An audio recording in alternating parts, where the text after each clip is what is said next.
we can give the maximum to students. We should form a network between our teachers, teen youth, or anybody who is dealing with students, because it's more effective. The minute I'm getting lazy, a lesson plan comes in my email, I know, okay, now I've got to go into it. So we start. In fact, I don't have lesson plans. It's very difficult because I put myself into so many activities. But just before the 10 minutes, I try to think what I'm supposed to do. Because I'm only concentrating on the value content. I take a lesson from history or the newspaper. I cut a small paragraph. Now how to put in values? This is one method. Putting in values is one method. Drawing out values is another method. Telling them through stories is another method. Field trips, project approach. You have many different activities which could help children. You can draw values out from them. I had pizza making session with the children. I think I've told this once or twice, but it took me, say, 2 months to decide that I'm going to do this activity with them. They kept nagging me, they want pizza.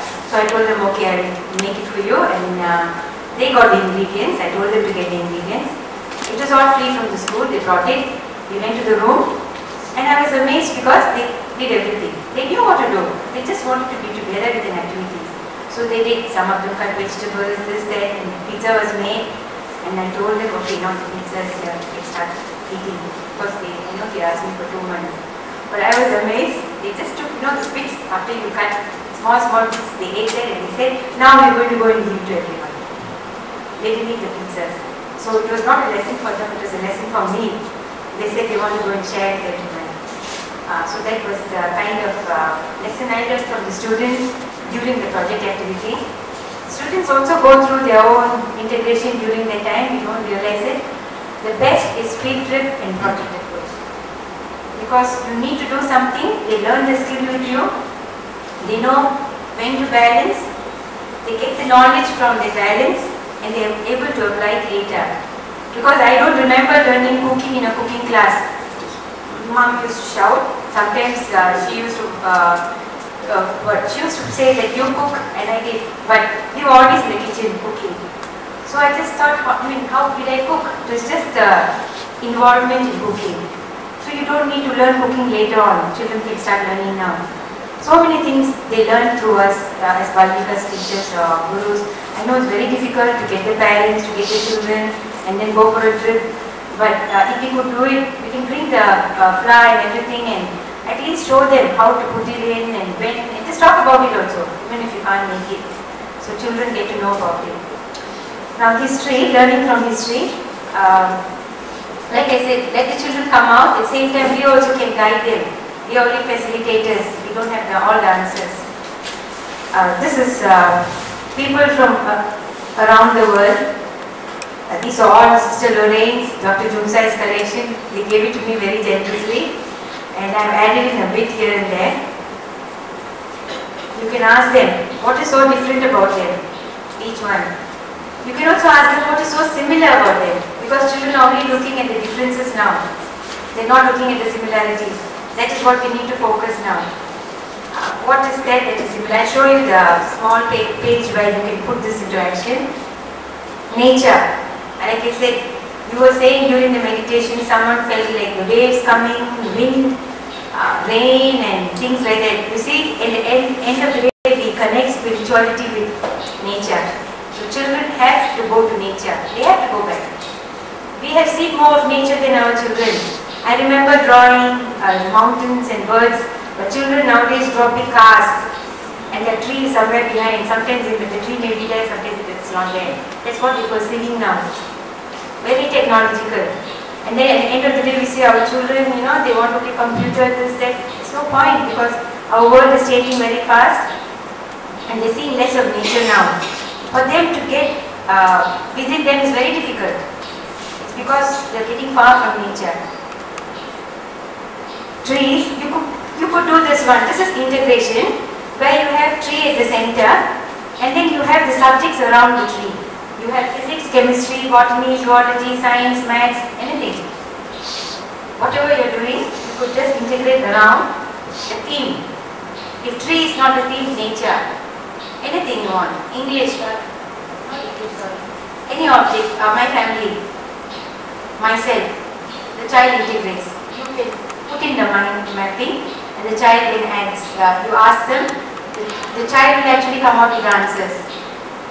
You only facilitate. But this you shouldn't do, you have to do it in groups. Because even for them to think and the thoughts to move around, they need a group. So you have to have a group. The other way you could do is, instead of having the theme, you have the subject in the center.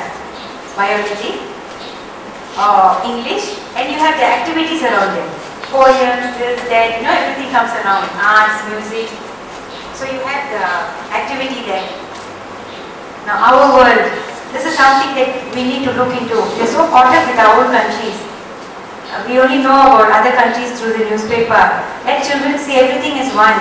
You know the story of the two frogs? They wanted to see, they were in the well, they went up the mountain. They had their eyes at the back, they saw their own country and they said, there's nothing different, and they came back. If only the two frogs had walked together around, you would have seen the beautiful world. The whole, their country, people's country, they would have seen something beautiful. Now this is the geography paper I was talking about, similarities. You can have physical, emotional, spiritual. So physical, you can put in, children will say, they are dark, they are fair, everything. Emotional, let them come out with answers. Spiritual, what is so different?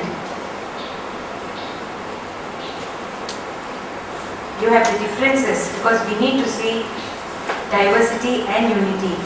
Otherwise we can't adjust our work in our own country. So children have to know the difference. Physical, emotional and spiritual. Extracurricular activities, sports, clubs, field trips, service activities. We have to bring value here also. After every session, after having the service activities, usually we disperse home. Now we need to sit down and find out how it could have been done better, what did they gain, things like that. Each time we have to answer. And much importance must be given to the reflections. And then it will be good if we can evaluate and observe each child during the service activity, or the clubs, or field trips, or extracurricular activities.